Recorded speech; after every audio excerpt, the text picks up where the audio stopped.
के मोर्चे पर भी राहत की खबर आई है। मार्च में रिटेल महंगाई दर 3.61% से घटकर 3.34% हो गई है। मार्च में रिटेल महंगाई सितंबर 2019 के निचले स्तर पर आ गई है। इस दौरान खाद्य महंगाई 3.75% से घटकर 2.69% पर आ गई, जबकि सब्जियों की महंगाई -1.07% से घटकर -7.04% हो गई है।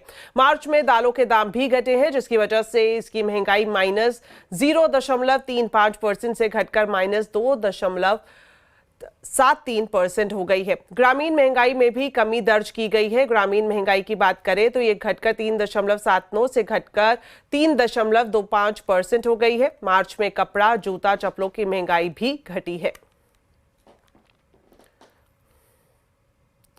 टैरिफ वॉर के बीच एक्सपोर्ट के मोर्चे पर अच्छी खबर सामने आई है। FY25 में रिकॉर्ड एक्सपोर्ट दर्ज किया गया है। तो इस खबर की डिटेल्स लेते हैं। रोहन सिंह अब हमारे साथ लाइव जुड़ गए हैं। तो रोहन, बताएं क्या कह रहा है एक्सपोर्ट का आंकड़ा, और साथ ही जो अमेरिका के साथ बायलैटरल ट्रेड एग्रीमेंट की बातचीत की जा रही है उस पर क्या अपडेट है?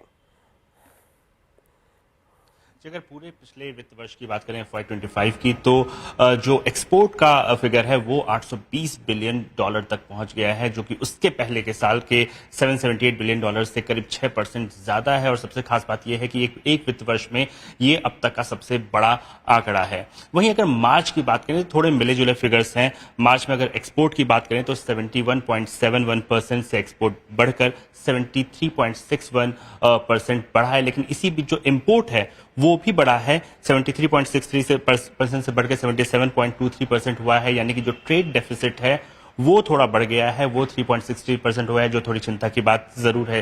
लेकिन एक अच्छी खबर इंडिया यूएस जो बायलैटरल ट्रेड एग्रीमेंट होने वाले हैं उसको लेकर है।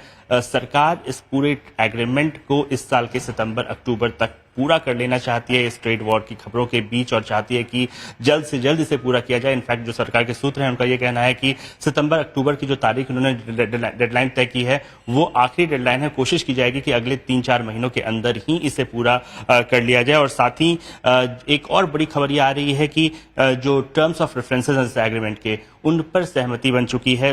इस पिछले महीने 26 से 29 मार्च के बीच एक बैठक हुई थी जिसमें कि दोनों पक्षों ने इस पर सहमति जता दी, हस्ताक्षर हो चुके हैं। और जो उम्मीद जताई जा रही है कि इस साल के अंत तक इस समझौते का जो पहला ट्रांच है एटलीस्ट उस पे सहमति बन जाएगी, उसे लागू करने में सरकार सफल हो जाएगी। और अगर ऐसा होता है तो 2030 तक $500 बिलियन के ट्रेड का मौका है दोनों देशों के लिए। तो ये एक बड़ी खबर है ट्रेड के मोर्चे पर।